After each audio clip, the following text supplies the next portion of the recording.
Ethiopia and Pakistan have enjoyed long-lasting diplomatic relations that spanned decades of years. And as a token of appreciation of these cordial ties between the two sisterly nations, Ethiopia has recently opened its embassy in Pakistan. And this East African nation has assigned Ambassador Jemal Beker as Ethiopian ambassador to Pakistan, who has already proven himself to be successful in a number of diplomatic activities. Ladies and gentlemen, this is Diplomatic Insight, which deals with Ethiopia's diplomatic career and Ethiopia's diplomatic relations across the world. I have caught up with the ambassador, who is on a work-related visit to Ethiopia. With the program, I'm Shifarao Lako. Do stay with us.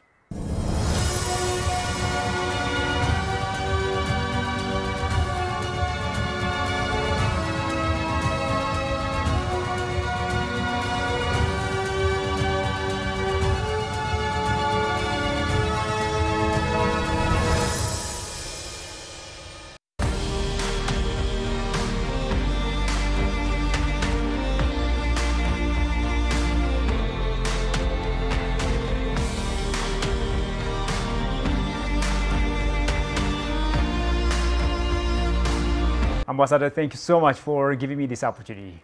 It's my great pleasure to see you. Absolutely. We're conducting this interview, Ambassador, right in the aftermath of Ethiopian diplomatic communities coming home to their motherland, Ethiopia. And you guys have also, spent some time at Sululta, a town on the outskirts of Addis Ababa, where you exchanged views, you shared experiences. So let's start with this, Ambassador. Can you briefly walk me through the trainings that you had, the Sululta retreat, and the experience sharings and things like that? Thank you, Shifara, for having me. Indeed, it was very historic to have you here.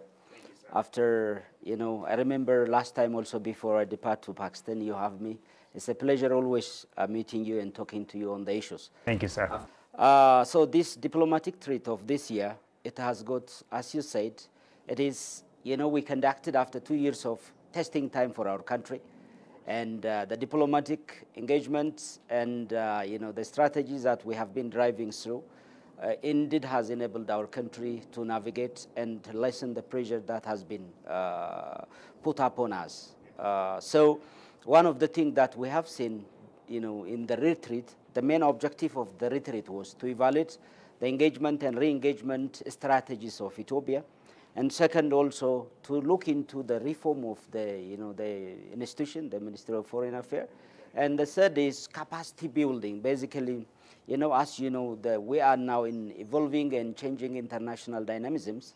So how do we, look into, go through this one? So it was those aspects involved. Basically, if you see the outcome of, the engagement and re-engagement strategy, we have successfully positioned ourselves in the global changing environment. We took our place, and they start to recognize our role.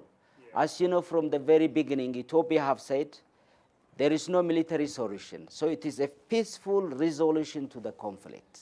And we have been pursuing that one. And so we have shown the standpoint and the position of the government on peace and stability, and to end also the conflict and the peace building mechanism and confidence restoring. So that has been number one, by positioning ourselves and forming the government who's concerned, other international communities, they understand Ethiopia's positions and they start to support us. So by doing that, one, we pressure, lessen the pressure put on the government. Second, also, we framed, Ethiopia's corner to peace and the stabilities of its internal issue as well as regional. So that was the second. The third point is we got a lot of friends during this very difficult time who said Ethiopia is capable of resolving its own internal problems and that it can play a great role. So that has created a new perspective, a new dynamism. So by then we redefined, we let the world, communities to understand Ethiopia's clear positions, plus again its role in the evolving international community. So That was well noted during this time. We have seen that one during the retreat. The second point we have dwelt was the reform. As you know, our country, after the new government, especially after 2018, we have taken a new paradigm in Ethiopia's political landscape. So that reform touches every legal institutions, democratization institutions, and administrative sectors as well.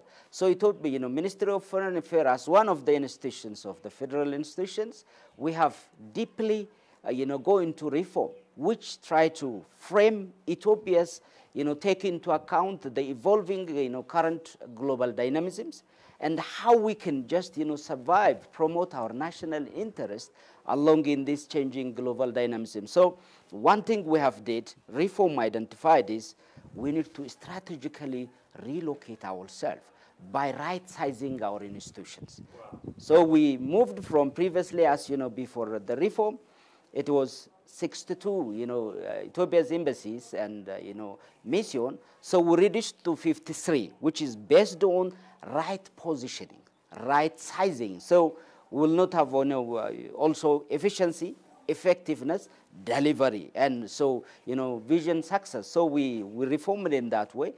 In doing so, what we have also identified was how we can use honorary consulate also to outreach. So engagement with the rest of the international community is vital nowadays. So we designed two additional modalities, which is expanding our honorary consulate all across the globe. The third point is also we are going, we're planning to use Ethiopia's, airline carriers, Ethiopian Airlines, so that wherever we are not there, so they are there, we are going to enable them, create a kind of memorandum of understanding with them, so that we can expand, outreach the whole global community through this framing. The second point the reform has touched was, human capital. Now we are in a very globally changing environment where, these competent, capable diplomats who can understand what is happening and clearly, understand his country's policies and where we are heading and the operating environment, how we can frame and influence the public, international public. So in that, diplomats have been recalled to, give them competency test. They have been tested, and they have been, make sure that they have taken all the policy measures, all the, necessary skills in that regard, and they have been redeployed in a way that, they call it sharpening the saw. So whenever you want to cut, so you need to sharpen your, diplomats so that they will deliver accordingly and understand the operating environment of the international community. So that was very successful. The same parallelly, if you see this year's nomination of ambassadors, especially around 98 from the Ministry of Foreign Affairs, from previously, all those who cannot understand what is happening, you cannot defend your national interest. So it's like a cadet, you have got hierarchical order in diplomacy. So it has to, everywhere in the global, so you communicate with your partner all across. So you need to know the language, the skill, some customary laws in that communication. It's professionalism. So we have did that one, and so this year's deployment of ambassadors was basically all along these reformers. Wow. The third point in this regard is technology, actually.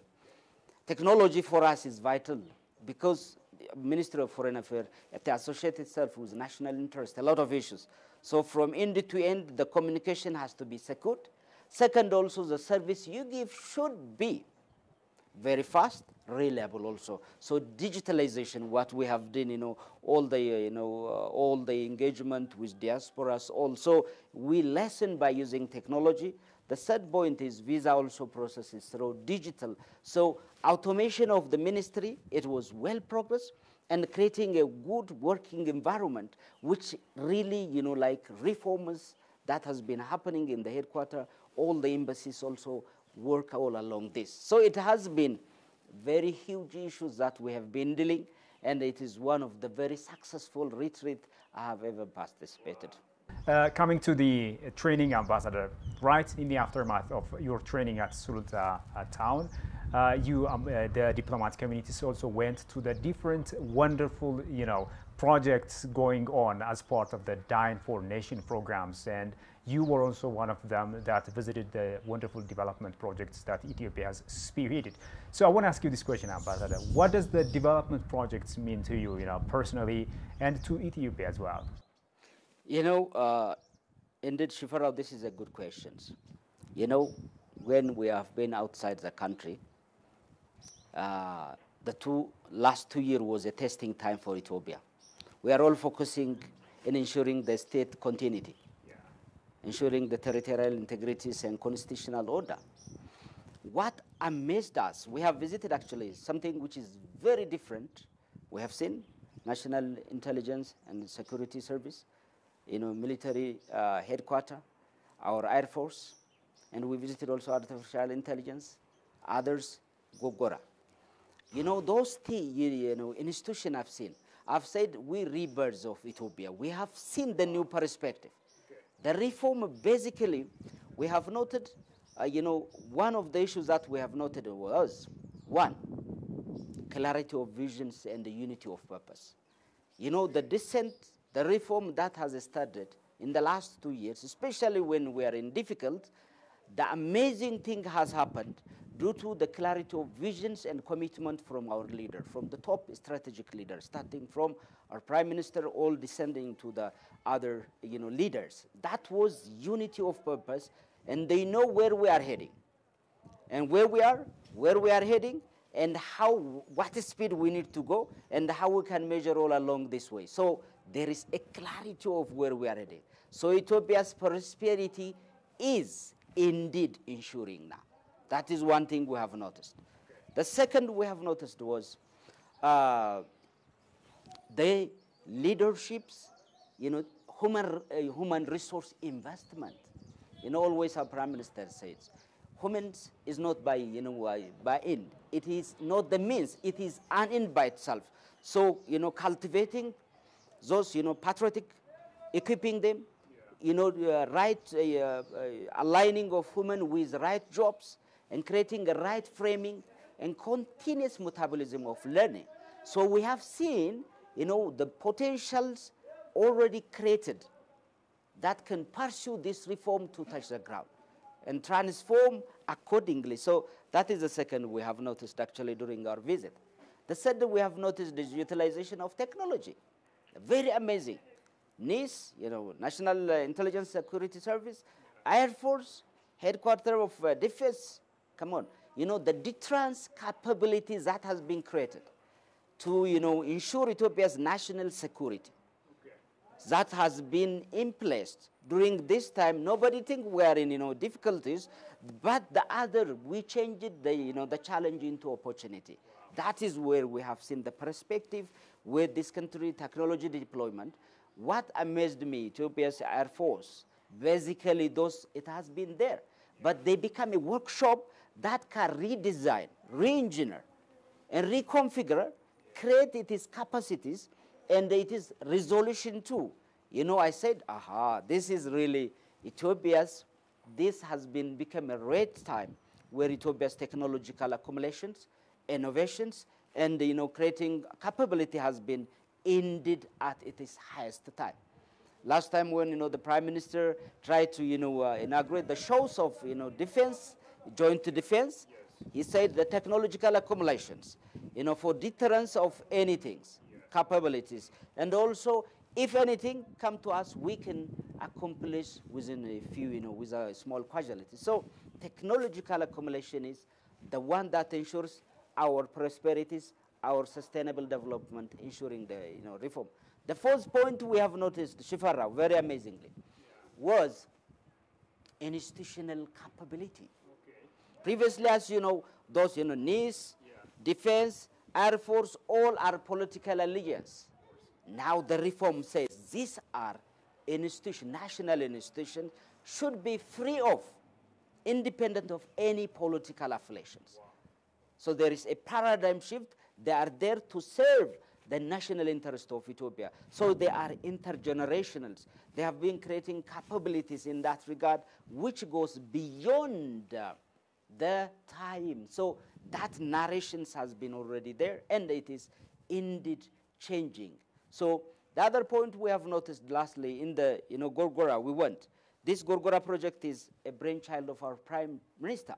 Exactly. He mobilized it. Yeah. He came, those resources was there. Nobody noticed. The leaders who imagined, where we're heading. So who rediscovered, mobilized the resources, and the project execution. Shifarao, the amazing thing. Wow. It has been there for short, and it has been all, Gorgora, when you see that project, it was one of the amazing. The location, the view. So those are perfectly, tourist attraction center. And it can be a hub for, we have said the second, next year our retreat will be done in Gorgora. Oh. So that was one plus. So, and also different internationals, maybe, like Tana Forum and the others can be held. That was a new perspective. That shows where this reform indeed are and where we're heading. So that was what we have seen, Shiva. Wow, that's really great observation. And, from what I've heard from you, Ethiopia is really on a positive trajectory, and the best is yet to come. Thank you so much for that wonderful explanation. And moving on from there, Ambassador, as part of reinforcing its ties with different nations across the globe, Ethiopia has, I think, set new directions of diplomatic activity, including the economic spheres, economic activities of this East African nation. How are the diplomatic corps responding to this call, to this new initiative, new move, including yourself, Ambassador? Thank you, Shifarao. This is very core. So, the framing of our foreign policy basically starts from, what you call it, asset, institutional memory collections, which is from the perspective of synergy, Meddemar. Right. So that synergy, basically what we have done in the last 2 years, and the remaining tasks ahead of us. Basically, those things, we have learned something. One thing, now we have developed previously to engagement and re-engagement, now normalizations, and taking Ethiopia's right positions in this global changing dynamism. One thing we have to do is continuous engagement with more international communities to ensure bilateral, interest, and plus also influence in the multilateral diplomatic engagement.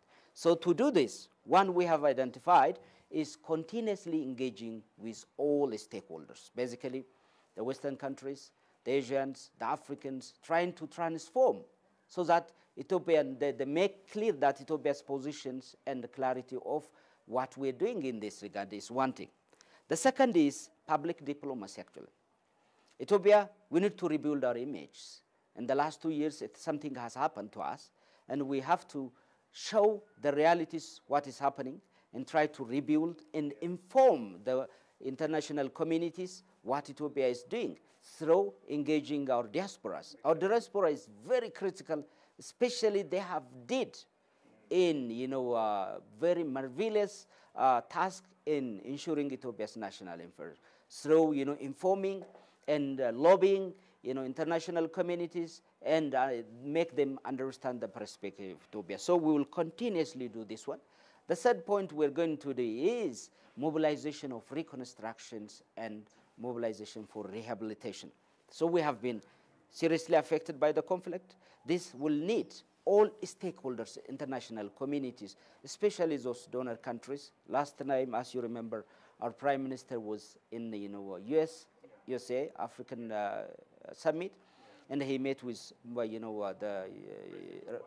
Joe Biden and his admin, and also met with the World Bank, IMF, so that he also presented all them. They understand and they have already started supporting.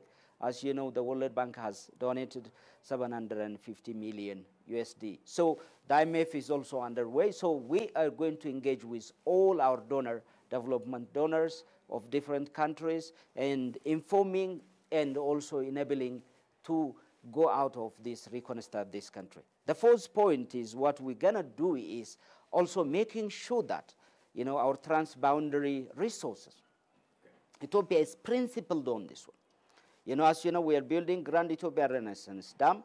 Ethiopia, this project is a regional project. It is Pan-African project that will connect Africa through energy interlinkage. One of our projects, that one, linking Africa, linking with our neighboring country. We're already exporting energy, as you know, to Djibouti, Sudan, Kenya, and we want all connected through this energy grid. So we are pursuing equitable and fair utilization of Grand Ethiopian Renaissance Dam, and we want to inform other international community to continue anytime, anywhere, under the African Union-led principle. So we want to be continuously doing that one.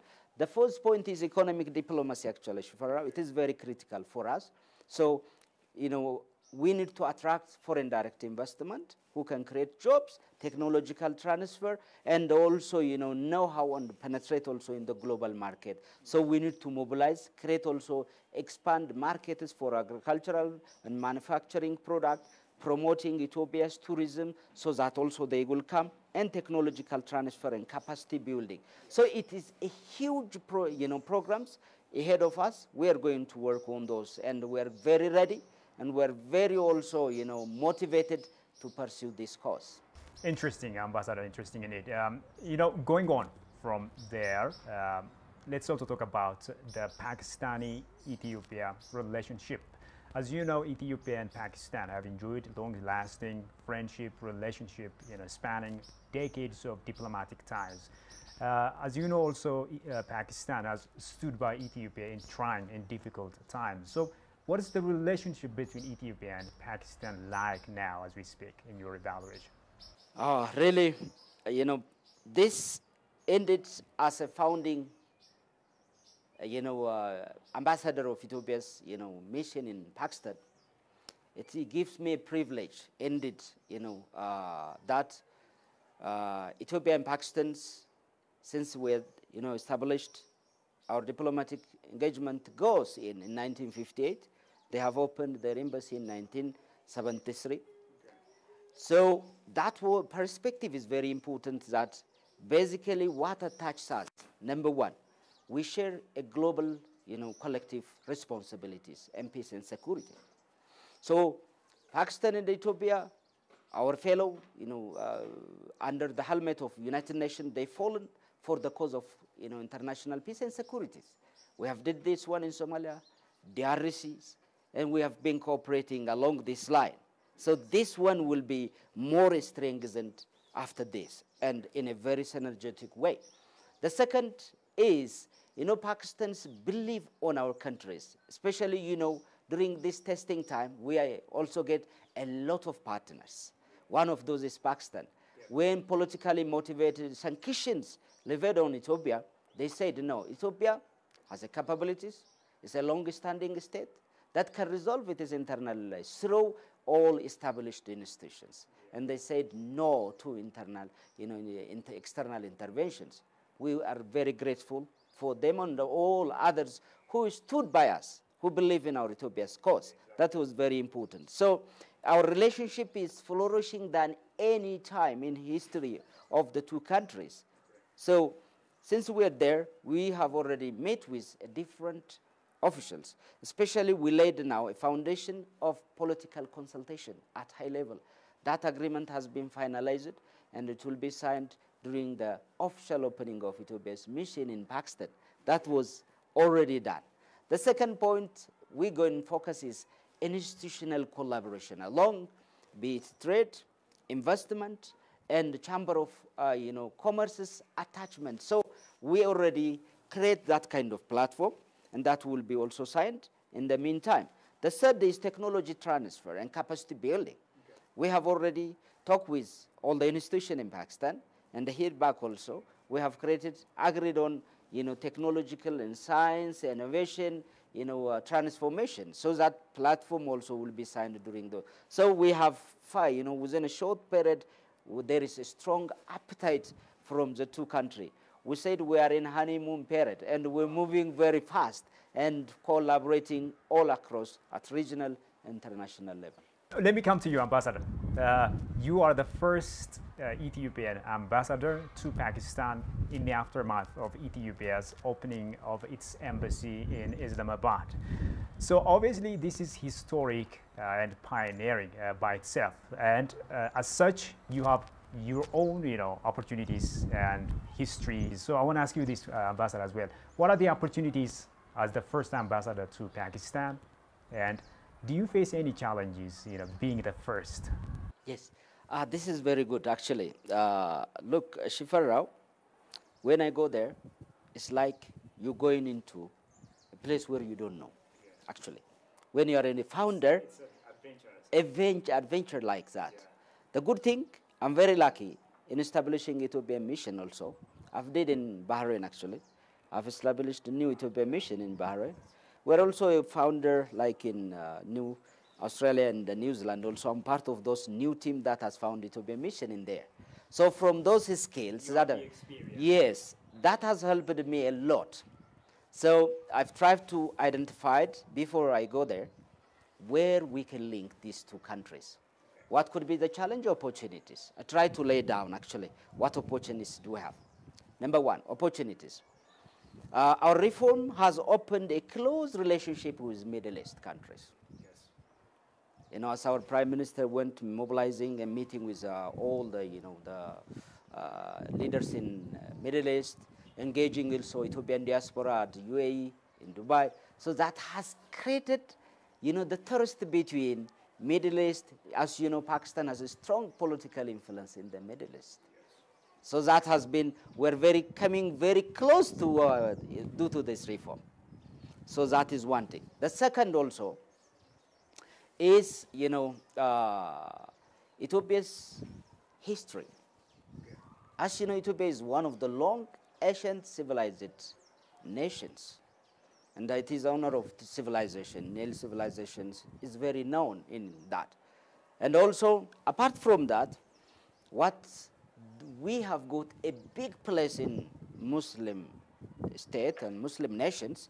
We are the first country to welcome hijrah from, where they have been fear of persecution. They have got a safe haven in Ethiopia.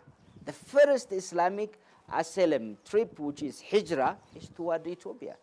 It's a land of pilgrim for Muslim and Christian as well. So that kind of values, basically, it is an opportunity that was there for us. They know Ethiopians have got civilizations, and people who, even during those times, the welcoming of Ethiopia's culture, hospitality, and harmony. That has given the second opportunity for me.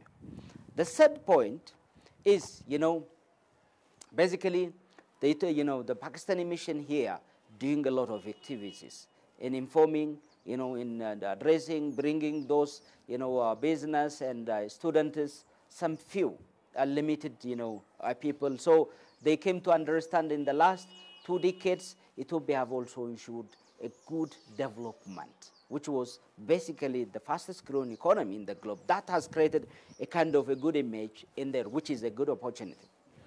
The challenge was, Shifarao, basically, is one thing. The perception, as you know, about Ethiopia is, like backward, and the Western, those media that has created a little bit of, Ethiopia's image, misinformation. Yes, that has been, try to affect the way the people look at us. The second is also limited contacts between people, and, no direct flights of Ethiopians that connect us, and, business-to-business relationship and trade volume is also minimal, which is a challenge. The third point is, when I reached there, as you remember, Shifarao, there is a big happening, which is climate change. Pakistan became a climate change fiasco. And that flooded has affected completely. And the good thing, we Ethiopians, we stood by Pakistan. We said, Ethiopia is now funded, and we have mobilized our resources and show solidarities with them. They are not alone in resisting this one. And we changed that into a good fraternity and opportunities. So basically, as in the founding, pioneer of Ethiopia's mission in there, I try to identify the policies of my government here, their policies, and try to link where, what we call it, connecting dots. And we try to do that, and we have bear fruit insofar in our endeavor. Already you have been doing great tasks and proving yourself to be a wonderful diplomat, achieving the great jobs that you've been doing. So I believe that the things that you are doing will kind of solve the issues at hand, Ambassador. Also, I want to ask you, Ambassador, what are your priority areas now as we speak, and what are you doing especially to get more Pakistani investors to engage in Ethiopia's untapped investment potentials? Thank you, Shifarao, for that good wording that you said. It really encourages me to do a lot for my country. And so my priority is basically, as you know, after our retreats, we have taken a clear action plan. We have developed as an Minister of Foreign Affairs all the missions of Ethiopia's. Number one, to assist, cessation of hostilities agreement, and, so that agreement will be implemented accordingly. So Ethiopia's government's commitment, and the other parties also do the same, and try to resolve this and close this chapter and begin a rehabilitation and rebuilding, reconstruction of Ethiopia. So that one is my priority number one. So building of image and trying to inform also Ethiopia's position, continuous information sharing along this one is priority number one. The second is, conducting continuous promotions, investment promotion. So in the coming months, in 14th and 15th, we're going to hold, business pre-delegation forum, business forum in Sialkot, in Lahore. So that will be, I'm inviting, the Deputy Investment of Commissions and also from our ministry concerned, so that we're going to promote that, Ethiopia's opportunities in a different, especially, the homegrown reform that has identified the pillar, agriculture, agro-processing, manufacturing, mining, ICT, and tourism. So these are a sector where we are going to promote. The second also, the legal framework that is in place, especially ease of doing business and one-shop service, and the incentive package the Ethiopian government, especially after reform, has done. So we're going to inform them so that Ethiopia is going to offer them very, lucrative markets and then investment opportunities. And, so that is, so that to make informed decisions. And we're planning also, for your information, Shifarao, we're going to bring a big number of delegations from March 6 up to 10. So that will be including all across, the companies from the manufacturing, the industrial, the pharmaceutical, the cement, and, textile, all that one, the service providing also technology. So it includes basically, they will see. And we have already, designed, the program, what to do during those, 5 days. So we included, they're going to, understand clearly Ethiopia's, investment opportunities, the modus operandi, the fact this country is transforming.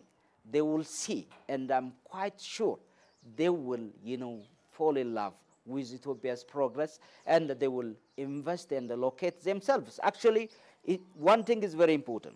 The comparative advantage of Ethiopia, number one, is geographical location. Within 8-hour flight, you can reach more than, 5 billion populations. The second, Ethiopia's energy is very cheap for manufacturing. So that energy very cheap in a low price, if you get. The third point is we have abundant skilled labor that can easily train and also maintain. So this will create a good opportunity, and above all, welcoming and supportive government. Our investment board is held by our Prime Minister. So that was the commitment of the government in this regard. Beautifully put. I hope Pakistani investors will heed for listening to your call and come and invest, because Ethiopia has a lot to offer in this regard. Ambassador, thank you so much for that. Shifarao, before that, you know, last week there is one of the biggest companies in Pakistan. It is called Arif Habib Group, who own $2.5 billion worth of asset, who was specialized in fertilizers, cement, steel, and clean energy. Have visited Ethiopia, met with all our officials, especially investment commissions, you know, our foreign affairs and agriculture ministries, mining, all of that. They were amazed, and they wrote, you know, their gratitude, and they call for everyone actually to come and visit, see the land of origin, and connect with Ethiopia. Let me make this question final, Ambassador. As you know, Ethiopia has successfully signed this peace truce in Pretoria, which has put an end to the deadly conflicts and the destruction of properties, among other issues. And I'm sure that Pakistan has supported this. So how is Pakistan, you know, supporting this move in the future, especially in helping Ethiopia engage more on the development aspects of this East African nation? Thank you, Shafara. Look, from the very beginning, I've said Pakistan's commitment to Ethiopia's peace and security is unwavered. They have showed during those difficult times, they said Ethiopia has a capability to resolve its internal problem, and there is no military solutions. It is only through peace dialogue. So one of the issues, you know, when I met with the Minister of Foreign Affairs of Pakistan, His Excellency Bilawal Bhutto, he congratulated our government, and he expressed also his commitment, his government's commitment to support Ethiopia throughout all this process. So that is one thing we have been given assurance from the government of Pakistan. They supported Ethiopia's pursuit of peace. So once this chapter is closed, actually, we are very committed to this agreement, so that we need to close this chapter and open a new window of, you know, rebuilding what is disconnected. Yeah. You know, connecting social healing is one program that, you know, we need to heal those, you know, wounds. Yes. And through our traditional and also through our, you know, traditional justice mechanisms to ensure that the people have a confidence and also they learn from the mistake that has happened. The third point is, you know, it is huge damage has been done. That has been actually our focus to rebuild these nations and to rebuild what has been done. The damage that has affected most likely most of the people of Ethiopia. It's not only there, everywhere throughout. So that is where we need to recover, and they are shown their commitment to support the Ethiopia's call for rebuilding. So they will leave no stone unturned from the, you know, the government. They have been confirming for us to take part to rebuild this one, and also sustainably transform through this one, the engagement, the cooperation that we have at regional level, at international level, to pursue Ethiopia's cause and Ethiopia's role in this evolving global dynamism. Ambassador, before we wrap up our discussion, do you have any final message that you want to convey to fellow Ethiopians? There is one last thing I can say to Ethiopians, basically. Now we are on the phases of reconstruction, actually. Reconstruction is a huge task. As we did in defending our national security, we need to stand together and leaving all those local agendas aside. And, you know, our foreign policy, basically, if we have a strong domestic unities, stabilities, and peace, our leverage, our influence at the global level all depends on what we do at domestic. I call upon all Ethiopians to leave all small issues and take, you know, we have got a big nations at our hand, and try to project our powers in this fast-changing global dynamism. I call upon also at home and diaspora too, as they did, they need to, you know, call on them to participate in reconstruction and also promoting Ethiopia's national interests as they did during those difficult times. Now it is a good time has come, and let us put our minds and heart and our efforts, our money and energy to transform and take, you know, ensure Ethiopia's prosperity. Well, that's the message. I think that's the message, Ambassador. That's the clarion call that Ethiopians need to answer. Thank you so much for that wonderful message. Ambassador Jemal Beker, Ethiopian ambassador to Pakistan, thank you so much for your wonderful ideas, and I wish you successful diplomatic career in Pakistan ahead, sir. Thank you, Shifara, for coming to me and interviewing me. It is an honor for me, and we're looking forward to work closely with you. Thank you. And with that, we come to the end of today's program. Thank you so much for having been with us. Until I see you next time with another program, it's goodbye from me, Shifara.